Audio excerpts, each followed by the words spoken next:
በስመ ስላሴ በስመ አብ ወወልድ ወመንፈስ ቅዱስ አሐዱ አምላክ አሜን። ሰላም እግዚአብሔር አምላክ ምስኩላትኩም ይኹን ህዝበ ክርስቲያን ከመይ ኣለኹም? ኣነ እግዚአብሔር ይመስገን ክብሪ ይስፋሕ መድኃኔ ዓለም ክርስቶስ ሰማይን ምድርን ዝፈጠረ ካብ ዘይምንባር ናብ ምንባር ዘምጽአ ጎይታናን ኣምላኽናን መድኃኒናን ኢየሱስ ክርስቶስ ክብርን ምስጋናን ንዑ ይኹን። ከምኡውን ነታ ርህርህቲ ህሊና ቅድስተ ቅዱሳን ንጽሕተ ንጹሓን ጽዮን መጸጊዕትና ዝኾነት ቅድስት ድንግል ማርያም ኣዴና ክብርን ምስጋናን ይብጽሓያ። ከምኡውን ንኹሎም ቅዱሳን ብዝተዋሃቦም ቃል ኪዳን ከከም መዓርጎም ክብርን ምስጋናን ይብጽሓዮም አሜን። በረኸትን ረድኤትን ናይ ቅዱስ አቡነ ተክለ ሃይማኖት አቦናን ናይ ቅድስተ እምነ ክርስቶስ ሳምራን ናይ ኩሎም ቅዱሳናን ይሕደረና አሜን። በስመ አብ ወወልድ ወመንፈስ ቅዱስ አሐዱ አምላክ አሜን። ስንክሳር 24 ነሐሴ አቡነ ተክለ ሃይማኖት። አቡነ ተክለ ሃይማኖት ካብ አቦኦም ጸጋ ዘአብን አዶኦም እግዚአብሔርያን ብዕለት 24 ታሕሳስ ተወሊዶም። ቅድሚ ንአቡነ ተክለ ሃይማኖት ምውላዶም እዞም ወለዲ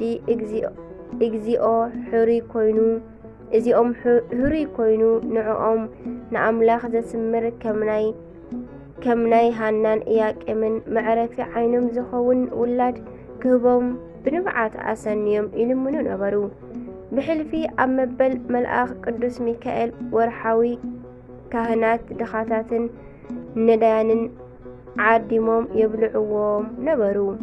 ሓደ ጊዜ ሞቶሎሚ ዝተባሃለ ከሓዲ ንእግዚአብሔርያ ምስ ብዙሓት ደቂ ዓዳ ማሪኹ ወሰዳ እሞ መልክዐኛ ብምንባራ እዚ ንጉስ ምስ ረአያ ኣብ ልዕሊ እተን 10 ኣንስቱ አንጊሱ ኣብቲ ንጣዖት ዝስውዓሉ ቦታ ክወስዳ መዓልቲ ቆፀረ። ቅድሚኡ ግና ልብሲ ንግስቲ ኣልቢሶም ከጽንሕዋ ኣዘዘ።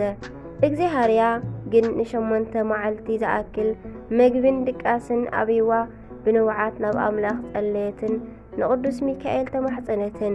ኮነ ድማ ብፍቓድ እግዚአብሔር ቅዱስ ሚካኤል ፈልዩ ነጢቑ ናብቲ ዝዓጥን ዝነበረ ካህን ሰብኣያ ኣብጽሓ።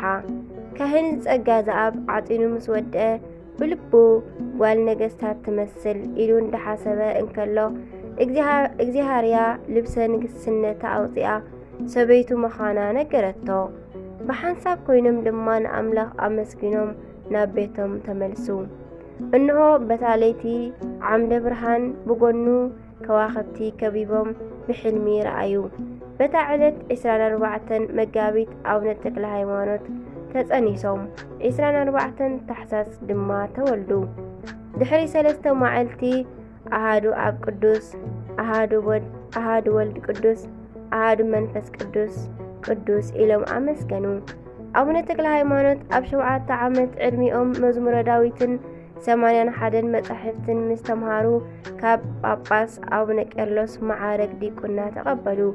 ኣብ ቤተ ክርስቲያን ምስ አቦኦም እናኣገልገሉ ከለዉ ድማ ሓደ ጊዜ ምስ በታዓቢቶም ከሃድኑ ንበረኻ ወፈሩ። ከምቲ ንጎይታናን ኣምላኽናን ኢየሱስ ክርስቶስ ንሃዋርያት ዓሳ ክገፉ ከለዉ ንስኹም ዓሳ ዘይኮነስ ንሰብ ክትገፉ ሰሓቡኒ ዝበሎም ንኣቦና ተክለ ሃይማኖት ድማ ንስኻ ሃዳናይ ነፍሳት ክትከውን ኢኻ በሎም። ከምኡውን ከምቲ እግዚአብሔር ንያዕቆብ ስምካ እስራኤል ይበሃል ዝበሎ ንኣቦና ድማ ድሕሪ ሕጂ ስምካ ፍስሐ ጽዮን ዘይኮነስ ተክለ ሃይማኖት ይበሃል ኢሉ ባሪኹ ሲመተ ሃዋርያውነት ሃቦም። በዚ ድማ ሓዲስ ሃዋርያ እናተባሃሉ ይጽውዑ።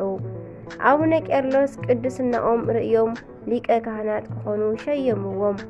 ሓደ ጊዜ አቡነ ተክለ ሃይማኖት ንስብከተ ወንጌል ኣብ ሃዋርያዊ ጉዕዞ እንከለዉ ኣብ ሓንቲ ሰይጣን ዝሓደራ ኦም ዘምልኹ ህዝቢ ዘለዋ ከተታ ትበሃል ቦታ ኣተዉ።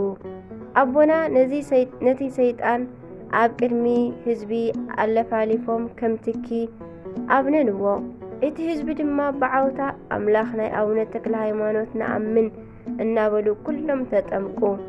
አቡነ ተክለ ሃይማኖት ኣብ ዝኣተውዎ ዓዲ ኣእመኑ እናኣጥመቁን ተኣምራት እናገበሩን ነቲ ህዝቢ ካብ ኣምልኮተ ጣዖት ናብ ኣምልኮተ እግዚአብሔር ካብ ግብረ ኃጢአት ናብ ግብረ ጸዲቅ መለስዎም። አቡነ ተክለ ሃይማኖት ኣብ ጊዜ እርግኖም ማለት የማል ጸጋም ምንቅስቃስ ክደኽሞም ከም ዝደለየ ምስ ረአዩ ካብ በዓቲ ከይወፅኡ ንነዊሕ ጊዜ ይጽልዩ ነበሩ። ምግቢ ማለት ኣቕጽልቲ ኣብ ሰናብቲ ጥራሕ እናበልዑ ፀሓይ ኮነ ነፋስ ከይረአዩ ኣብ በዓቶም ተዓጽዮም ዝጸለዩ ካብ ብዝሒ ድኻምን ጠጠው ምባልን ሓንቲ እግሮም ተቖርጸት እንተኾነ ከየቋረጹ ብሓንቲ እግሮም 7 ዓመት ጸሎቶም ቀጸሉ። ኣብዚ ጊዜ እዚ እምበኣር ጎይታናን ኣምላኽናን መድኃኒናን ኢየሱስ ክርስቶስ ንኣዴና ቅድስቲ ድንግል ማርያምን ኣላፍ መላእኽትን ነቢያትን ሐዋርያትን ኣኸቲሉ ቃል ኪዳን ሃቦም።